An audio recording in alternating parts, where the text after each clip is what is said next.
Assalamualaikum warahmatullahi wabarakatuh. Halo semuanya, perkenalkan nama saya Ahmad Mudahir dengan NIM 0557455857. Saya merupakan mahasiswa dari program studi Sistem Informasi Fakultas Sains dan Teknologi UPBJJ Jakarta. Pada kesempatan kali ini, saya akan melakukan presentasi praktikum terkait tugas 3, yaitu pembenahan algoritma pencarian graph, khususnya menggunakan metode DFS dan BFS menggunakan bahasa Java. Oke, langsung saja kita ke VS Code.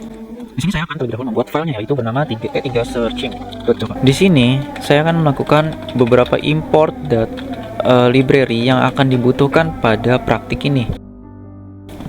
Setelah itu, saya akan membuat public class-nya ya, yang bernama sesuai dengan nama filenya. Setelah itu, saya akan membuat sebuah blueprint static class bernama graph. Setelah itu, di dalamnya kita akan membuat sebuah variabel bernama jumlah node dengan tipe data integer. Setelah itu, kita akan membuat adjacency list-nya ya, dengan tipe list of list integer. Kenapa saya menggunakan list of list integer ini? Kalau kita analogikan, ini sebagai array 2 dimensi ya, tapi dalam bentuk list. Nah, kita bisa anggap sebagai rak buku, yang dimana rak buku itu ada 3 tingkatan misalnya. Jadi yang paling atas itu dia memiliki beberapa buku gitu. Nah, buku-buku ini saling berdempetan dan saling ketetanggaan, sehingga bisa dikatakan bahwa masing-masing rak buku itu dia pasti memiliki buku yang saling berdekatan. Seperti itu. Setelah itu kita akan membuat sebuah constructor yang bernama public graph. Di sini dia akan menerima satu parameter yang bernama node dengan tipe integer. Setelah itu di dalamnya itu kita akan membuat jumlah node ini untuk menyimpan sebuah node nantinya. Nah, setelah itu adjacency list ini kita akan buatkan sebuah objek baru ya dari array list. Nah, jadi nanti adjacency ini dia akan menyimpan sebuah list ya dari total node. Karena kan node-nya itu nanti kita akan ikuti sesuai studi kasus pada soal, yaitu ada 10 node dari A0 sampai A9, yang artinya adjacency list ini dia akan mendeklarasikan 9 indeks. Satu kita akan looping for integer i sama dengan 0, i kurang dari node, mana i di increment. Setelah itu di dalamnya ada adjacency list, kita add, terus kita new array list lagi, tapi di sini bedanya dia kosong ya. Gunanya apa sih?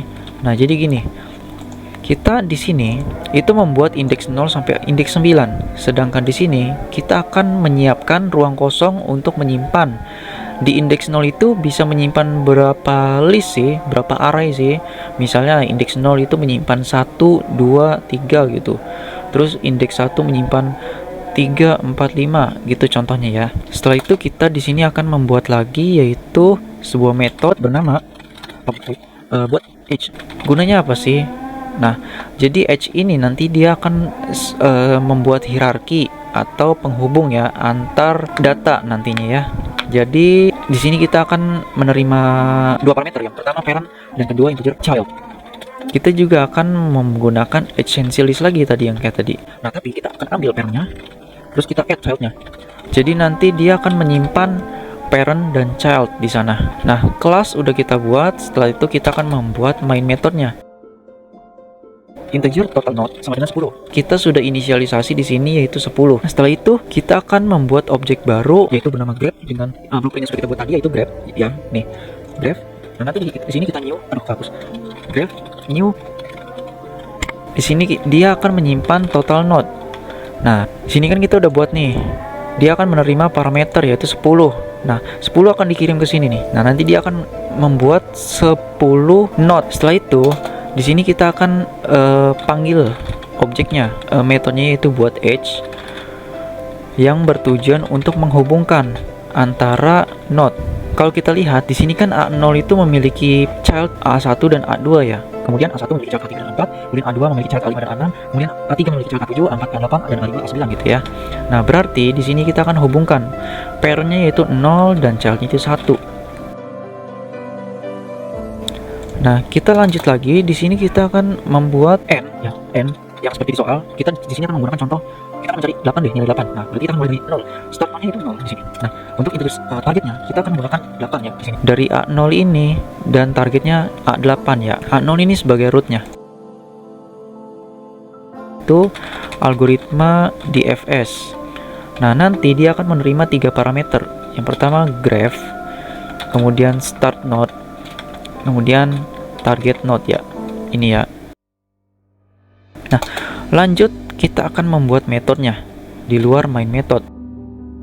Di sini kita akan membuat sebuah list, tapi di dalamnya itu ada boolean. Jadi fungsinya apa? List ini dia akan melakukan menyimpan sebuah nilai yang sudah dikunjungi gitu. Kita bisa menggunakan nama variable visited dengan tipe data boolean array dan diimplementasikan dengan boolean, tapi disimpan jumlah node ya di sini. Ini fungsinya apa sih? Nanti kita misalnya gini, jumlah node-nya kan 10. Visited ini dia akan menyimpan 10 false sampai 10 kali, dari A0 sampai A9. Itu fungsi dari visited ini. Dia akan menandai data atau node yang sudah dikunjungi. Setelah itu kita akan mendeklarasikan sebuah variabel bernama stack_info dengan tipe data stack integer. Kita menggunakan stack_info new stack_info. Nah, setelah itu karena kita akan mencari datanya dari A0, maka kita langsung push aja nih. Ini kan udah kita buat nih, A0 udah kita push ke dalam stack. Setelah itu kita akan membuat looping di sini menggunakan while. Fungsinya apa? Selama stack tersebut tidak kosong, maka dia akan melakukan scanning, pencocokan penanda pada data yang udah dikunjungi gitu. Pertama-tama kita akan membuat integer dengan nama variabel yaitu node sarang. Dia akan menyimpan data yang di pop gitu, ya kan?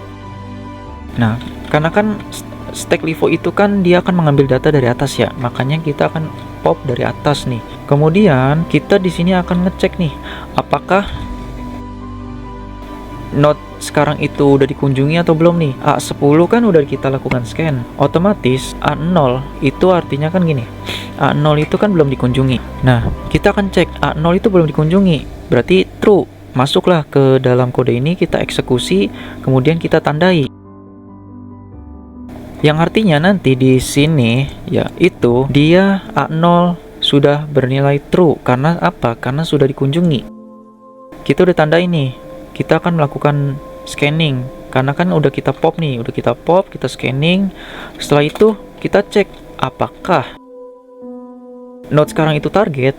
Kita akan tampilkan di sini yaitu katakanlah A8 itu udah ditemukan. A8 sama ada A8 nilainya true. Berarti kita akan eksekusi kode ini. Kita akan lanjut lagi. A0 itu kan ada child ya. Di bawahnya itu 1 dan 2. Nah, maka kita akan membuat childnya. Kita akan push nih childnya ke dalam stack.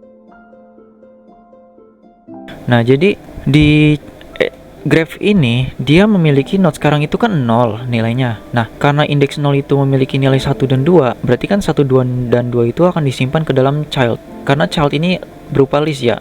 Berarti child ini menyimpan 1 dan 2 di situ. Kemudian kita akan looping di sini. Itu integer i sama dengan child size. Nah, kita cek child itu ada berapa sih isinya. Ternyata returnnya itu 2. Ya udah, 2 nih. Kenapa saya menggunakan metode ini? Karena saya ingin fokus mencari A8 itu dari kiri. Penelusurannya itu akan fokus ke kiri. Jadi kan si size ini kan 2 nih. 2 dikurangi 1 berarti kan 1 lebih dari sama dengan 0 itu true. Dia akan masuk ke sini, kemudian dia akan menyimpan node child itu ke dalam menggunakan get ya. I tadi kan 1 ya. Nah, indeks ke-1 itu kan nilainya 2. Berarti kan 2 akan disimpan ke dalam node child ini. Setelah itu kita tampilkan. Nah, ini udah jadi nih. Kita bisa run. Kita save, kita run. Nah, kita push node A0 ke dalam stack. Kemudian kita pop node A0 dari stack. Kemudian kita scanning A0. Karena A0 ini udah kita scanning, kita lanjut push. Di bawahnya itu ada child, yaitu A2 dan A1. A2 ini dan A1 dia masuk ke stack. Nah, karena si A2 dan A1 ini udah masuk ke stack, berarti kan tandanya kita udah berhasil nih melakukan push. Nah, di sini kita perlu tambahkan lagi nih, yaitu if visited not child. Kita akan ngecek nih, apakah not child itu udah dikunjungi atau belum nih. Nah, gitu. Jika belum, maka kita akan push lagi nih. Stack_info push not child. Ini pindahin ke dalam, terus kita run lagi. Nah, bisa kita lihat setelah kita melakukan push yang tadinya sampai A1 doang. Nah, A1 ini udah dikunjungi, maka dia akan di pop. Terus kita lakukan scan, terus kita akan lakukan push lagi nih 4 dan 3. Nah, kalau kita cek di visualisasinya untuk di FS ini dimulai dari A0. A0 dikunjungi, kemudian A0 akan dimasukkan ke stack dan A0 di scanning dan ditandai sebagai udah dikunjungi. Child yaitu A1 dan A2 mereka dikunjungi, dimasukkan ke stack. A1 itu akan di pop dan akan dilakukan scanning. Kita lanjut ke childnya yaitu A3 dan A4, itu akan dikunjungi, kemudian A3 dan A4 akan dimasukkan ke stack, dan yang paling atas adalah A3, dia akan dilakukan pop dan di scan. Di A3 ini dia memiliki child yaitu A7. A7 ini akan dikunjungi dan akan dimasukkan ke stack, kemudian A7 akan di pop, akan dilakukan scanning. Karena di A7 tidak memiliki child, maka dia akan melakukan backtracking, yaitu melihat stack yang terakhir, yang paling atas. Karena dia A4 itu paling atas, maka akan dilakukan pop dan di scanning. A4 ini memiliki child yaitu A8. A8 akan dikunjungi, kemudian akan dimasukkan ke stack, dan kemudian akan di pop dan di scan. Nah, ternyata A8 sesuai ya. Nah, kalau kita lihat alurnya itu dimulai dari A0, kemudian ke A1, lebih dalam lagi A3, lebih dalam lagi A7. Karena udah mentok, dia akan melakukan backtracking ke tetangga parent selanjutnya yaitu A4. Nah, di A4 ini lebih dalam lagi A8. Terus kemudian karena udah mentok, dia akan melakukan backtracking yaitu A2, lanjut A5, A9, terus backtracking A6. Oke, lanjut. Setelah kita membuat algoritma DFS, kita akan membuat algoritma BFS ya. Visited untuk start itu kita tandai sebagai true. Nah, kenapa? Karena A0 ini udah kita kunjungi. Nah, langsung masuk ke while. Masih sama, kita akan menggunakan while queue is empty. Selama antrian itu nggak kosong, dia akan mengeksekusi kode yang di dalamnya. Di sini kita menggunakan mendeklarasikan sebuah variable bernama not sekarang sama seperti tadi ya, yang diperhati integer dan menyimpan data yang di remove. Karena kan kita sudah melakukan kunjungan nih, kemudian kita akan melakukan scanning, nah, gitu. Berarti di sini kita shout. Setelah itu kita akan melakukan scanning di sini. Nah, kalau dia sesuai dengan target, kita akan tampilkan juga nih bahwa for kita akan menggunakan looping di sini, integer not child. Nah, di sini saya akan menggunakan for each, yaitu not child ini akan diisi dengan graph adjacency list get not sekarang. Kemudian kita akan cek nih,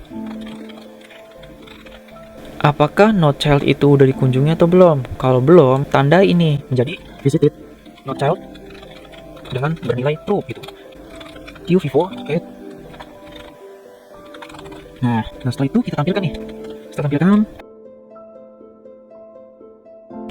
Nah, ini udah jadi. Sekarang kita aktifkan.